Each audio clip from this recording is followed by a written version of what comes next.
Well, beautiful afternoon, right on time for News Now. Thank you so much for always keeping it TV47. My name is Linda. We take a look at what is in the world of news. And the Law Society of Kenya, that is the members, have staged a protest around the country condemning the president over his controversial comments regarding the judiciary. Prominent lawyers such as LSK, President Eric Deuri, and former Vice President Kalonzo Musyoka led the protest in the capital city, stating that the judiciary is not a part of the executive. Elsewhere, during the departure ceremony of the Chief Registrar of the Judiciary, Anne Amadi, Chief Justice Martha Koome urged Kenyans to safeguard the constitution that safeguards judicial independence.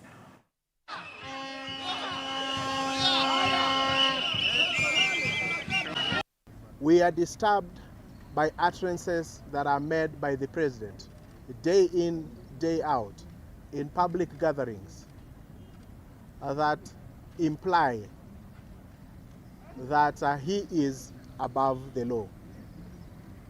We are also disturbed when we see utterances made by another arm of government, that is Parliament, stating that it will ignore court orders and undertake public participation despite the court stopping the process of implementation of the housing fund. Chief Justice Martha Koome and your team, we want to say as Law Society that we stand in solidarity. We are not even here to ask you to issue any favorable orders, but just as the President has said, to do the right thing under the law. If this country is not under the rule of law, then it can only mean we are under the jungle law, and that cannot happen. I also take this opportunity to urge Kenyans to remain vigilant, to safeguard the hand-won gains of our Constitution, including that of judicial independence, and for us to remain focused on protecting and promoting the rule of law for the safety of our society. Let us never take law into our hands, because that leads into anarchy. These are the sacrosanct promises of our Constitution, and they are gains for which Kenyans died, others lost their property and limbs to have a constitution. And President William Ruto and his deputy, Rigathi Gachagua, are expected to visit the Mai Mahiu area tomorrow, where they are set to officially open a special economic zone that is anticipated to significantly benefit the residents of Naivasha. Our reporter Willie Dennis Njeru is currently in Naivasha and is sampling some of the views by the residents on the planned trip. Willie Dennis, over to you. Thank you very much, my colleague in our studios in the capital city, coming to you live from the Mai Mahiu. That is an economic zone that was put up here a few years ago by the former regime, anticipating to bring a lot of economic value to our country. And as such, tomorrow we are expecting the President of the Republic, that is William Ruto, and his deputy, Rigathi Gachagua, to grace this occasion where he's going to inaugurate what has already been put up here. It has taken quite some time to put it up, and if my camera person could just pan around, you can see that is a power line that is going to be of great significance to a lot of development that is going to be happening around here. I'm joined by the area member of parliament, that is Jane Kihara, and a team of elite brains here, that is from the engineering department, who are going to be shedding light in actually what this means for the Naivasha residents and Nakuru County at large. Mheshimiwa, welcome on set. Thank you very much. We are expecting a lot. This is great development for Naivasha and generally for Kenya, because we are going to have investors come in. Some have come. So the president is most welcome here to launch the substation. And what is also exciting is that the people around here are going to benefit from electricity. It's something that is very, very good for us. We have been trying to get people of this region electricity. They haven't got. The assurance that have been given by the engineer here is exciting for me. But at the same time, the president and our government, Kenya Kwanza government, has been talking about giving people jobs. And he talked of industrialization. So the excitement is that this is going to happen in Naivasha, and our people will have jobs. And also, let me say, that you can see how remote this place is. This place will just blossom. It's going to be a beehive of activities here, around here. Because we are going to get traders here, much as there is industrialization in there. So industrialization is the only thing that will rise the economy of this country. You know, before the industries went down, everybody had a job. If you remember in Nairobi, people walk into this industry, this industry, this industry. If this is going to happen here, then we are talking of a different Kenya that will go a long way. All right. We have seen some politics play in sometimes back, and we have had issues to do with the mode of transport or having the SGR, and we have been having the Mutarakwa Maimahi Road being very sleek. And what maybe perhaps would you advise on, maybe put a word regarding this? I think the government has to think about that road. Nairobi Maimahi Road, because even the one that's being talked about, the during of 104, which is the upper road, actually this is the road, the escarpment is the road that they need to think about. How is it going to be made durable, or rather widened? It's so narrow. These days, or forever and a day, if one vehicle gets spoiled anywhere, it brings a lot of traffic. So I am sure the government, depending on the activities that are going to happen here, they don't have a choice but to think of how they are going to widen that road. Yes. Maybe before I wind up, we are now sorted electricity-wise, having Kengen just a stone throw away.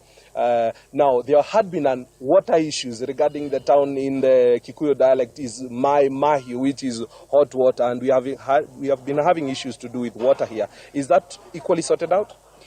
Not completely. I know they have brought water from Naivasha, Lake Naivasha, but that water is not consumed on the way. It was only brought here. So that's something that the government should also look at, because there's no water here, around here. We tried to sink boreholes here, where we get fire, mvuke, steam, instead of water. So the water has to be sorted out, the road has to be sorted out, if this thing is to add value or to give what the government has in the plan. All right. Maybe for a minute, a lit brain here, engineer. Just tell us your name and bring us up to speed technically, what we don't know. Okay, thank you. My name is Engineer Kennedy Ogalo. I'm the manager for system design and development in Kenya Power. What I can say is that this is a government project funded in the tune of around 700 million, basically to bring power here in Naivasha Special Economic Zone. This substation, the size of it is 90 MVA, that is quite substantive, which targets to power all the industries in this special economic zone to give them stable and reliable power as required. Besides that, we have the community living around here, towards Naivasha, towards Maimayu, and towards Narok. And any other setups which may come around this development, because we are set to get a number of developments around here that will serve the park. All those we are also going to connect to this substation so that they can also have stable and reliable power. So the ripple effect is that this is going to be an enabler to the industries, to the developments, and to the people who are going to set up here. And by that, we are going to see economic growth, and just like Mheshimiwa said, it's also going to be a source of employment for the youth and all the other Kenyans who might be interested to work here, who might be interested to set up here. So it is quite a good project, which we are finished in fact, we have finished working on it, and we are set to have His Excellency come and commission it. Thank you. Cheaper power from here? Yes, it's going to be cheaper power because these are industries. Industries, usually we have a special rate for them. So the power which is going to come here, they are going to enjoy the industrial rates. They are going to enjoy time of use for those who are going to operate even for 24 hours. So the power which is going to come here, we will be able to serve them at the industrial tariffs, which is cheaper. Thank you. Thank you very much for your time. Indeed, that is the area member of parliament and engineer there. You heard them give their facts about the situation as it is here, as you expect the president to come tomorrow to commission this power plant alongside further developments at the ICD. That is it from me here at My Mahio. We are going to be bringing to our viewers up to speed in the latest developments come 7 and 9 p.m. bulletin. Back to you in our studios in the capital city. Thank you so much, Willie Dennis, for that report. We'll be looking forward to see what pans out tomorrow.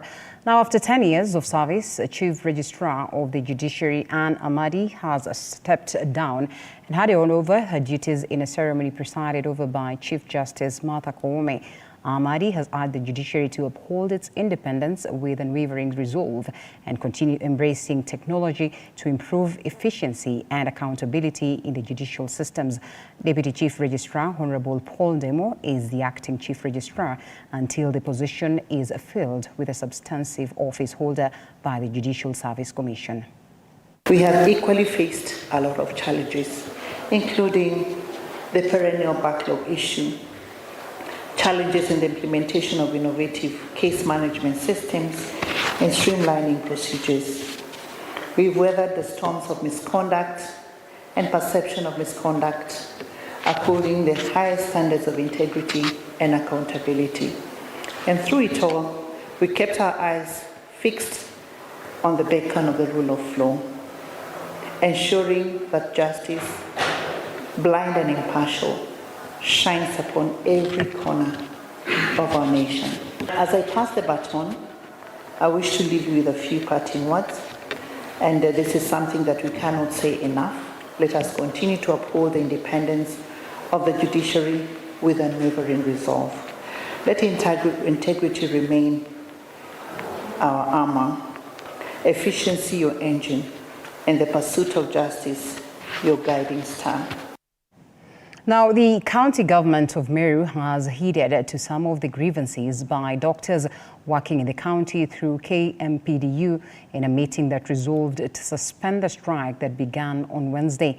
The doctors, who had a number of grievances, had downed their tools and demanded to be heard. Speaking at her office, Governor Cecily Mbarire says the consultative meeting has resolved to pay about 5.9 million shillings dues immediately and promote doctors above 55 years to their right job group and to clear outstanding statutory deductions and remittances amounting to about 278 million shillings within the next budget cycle.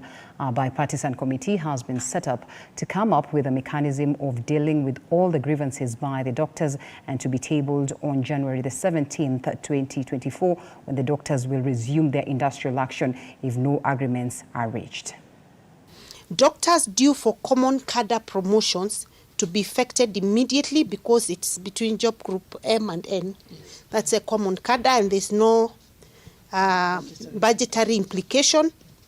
Consultants due for designation to be effected after a bipartisan committee meeting that will come up with the mechanisms of how to do it. This proposal will be tabled on the 17th of January 2024, that is next week on Wednesday morning, to the larger team. That larger team includes myself and others not in the bipartisan committee. Doctors will resume work on 12th January 2024 at 8 a.m. The county agreed not to victimize any doctor who participated in the industrial action. This has been signed by our county secretary, signed by the Chief Officer Medical Services, signed by the KMPDU Upper Eastern Chairman and Branch Secretary. Now, the Orange Democratic Movement Secretary General Edwin Sifuna has now condemned the attack on Kisii Governor and ODM Deputy National Chairperson Simba Arati, which happened earlier this week. During his tour of Kisii County today, Sifuna says they are giving the authorities a 14-day ultimatum to ensure the main suspects are arrested. Sifuna, who met with the area OCPD Isaac Kimwele, says the police should ensure the matter is resolved, adding that South Mugirango Member of Parliament Silvana Sosoro is yet to issue a statement. The attack that was launched during a bursary disbursement meeting left several people injured.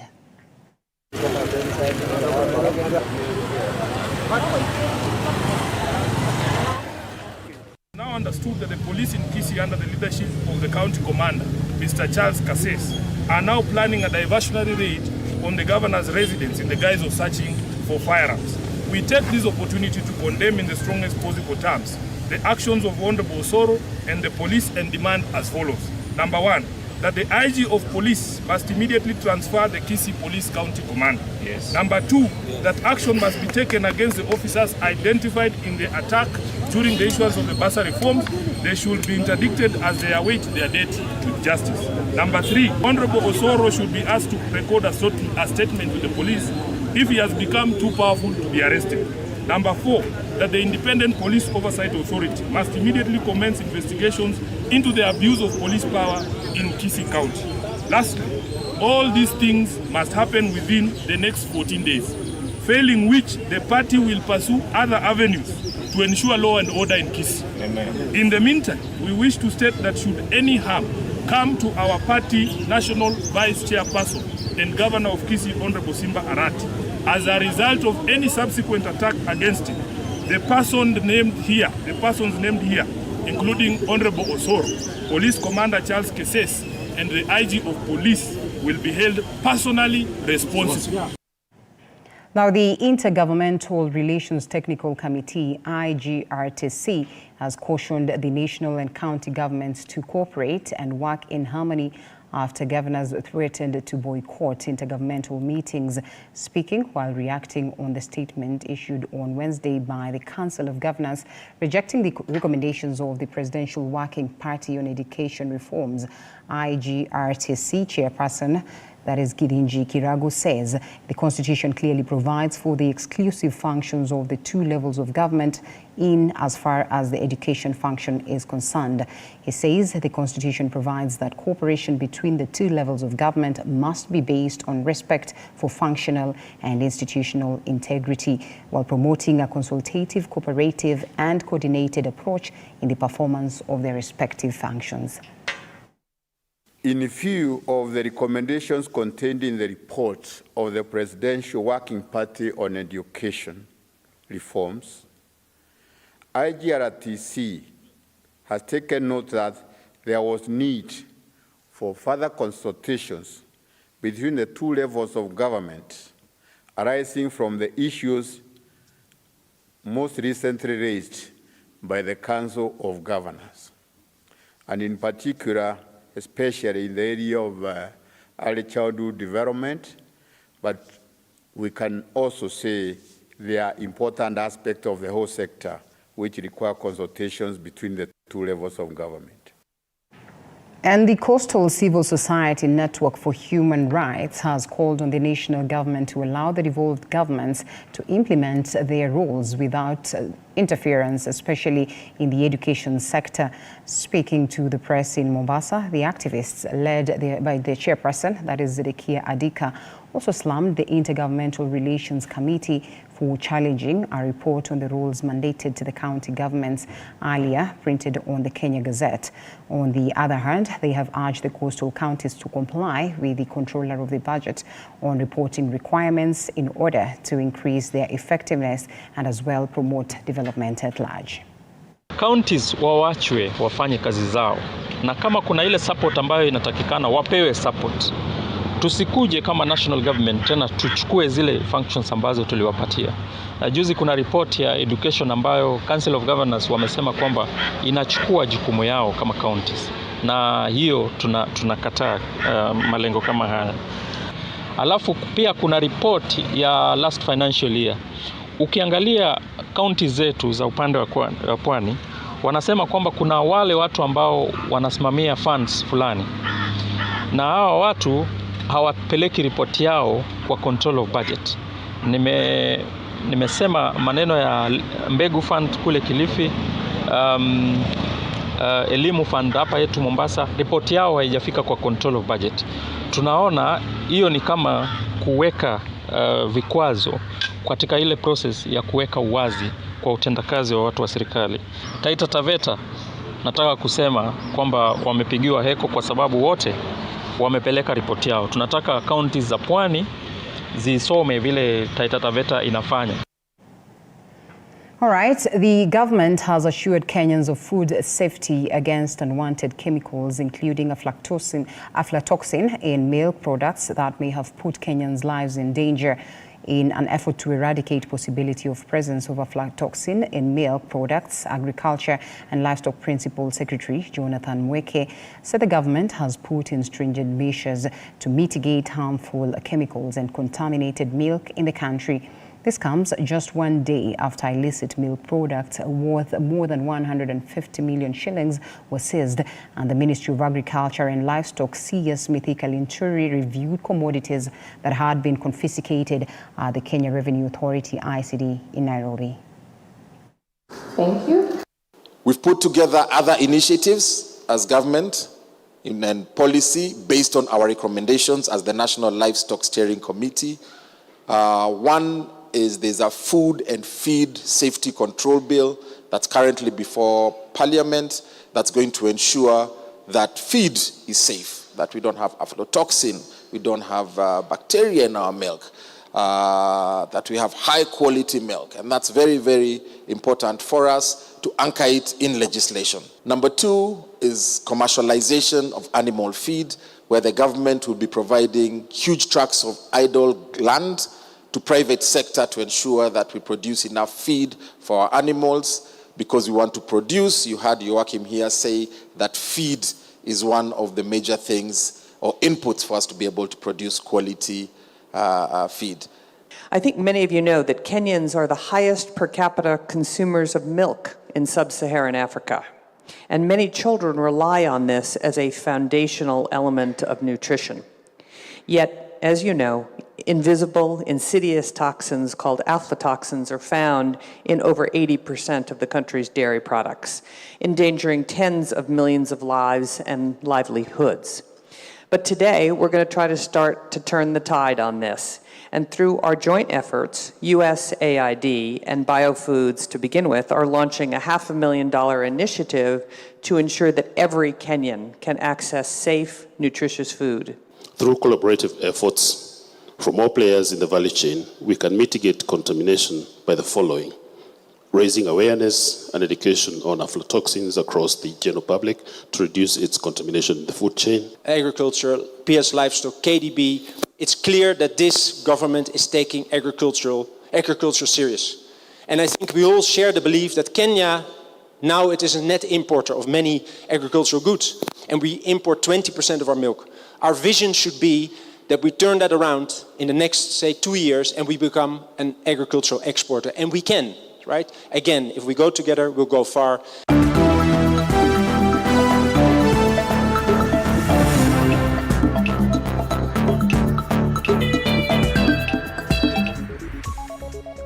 And we now get sporty. FKF Premier League team, that is KCBFC, has strengthened its squad by signing 7 new players. The new recruits include Collins Neto from Muhoroni Youth, Lamek Luhangala from Scorpions Musingu Shadrach Simiu from Compel, that is FC, Victor Ogendo from Rwanda, Henry Onyango from Sharks, Francis Onyango from Bidco, and Vincent Ondabu from Equity. 7 players have also left the club, and they comprise of Harun Mwale, Harrison Wendwa, Musa Masika, John Mwangi, Nicholas Kipkurui, Brian Omondi, and Cliff Oruko. The Bankers are 7th on the table standings with 27 points. They next play Ulinzi Stars at Ulinzi Complex Sunday.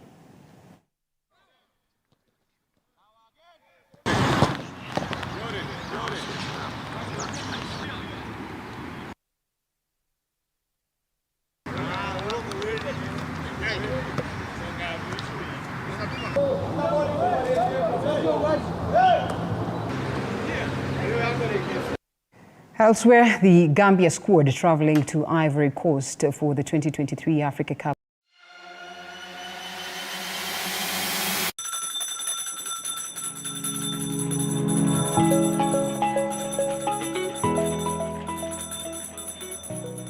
Wanasema wasemao kuwa elimu ni bahari haiishi kwa kuchotwa. Wakati mwingi natangamana na wanafunzi madarasani, sio kama mwalimu bali kama nahodha kwenye kipindi cha tasnia ya elimu.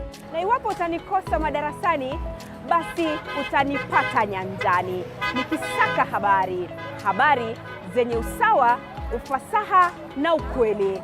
Na iwapo utanikosa nyanjani, bila shaka utanipata studioni hapa nikisoma habari na kuendesha mijadala mikomavu. Mimi ni Andrin Kilemi, mpenzi wa lugha ya Kiswahili na elimu kwa jumla.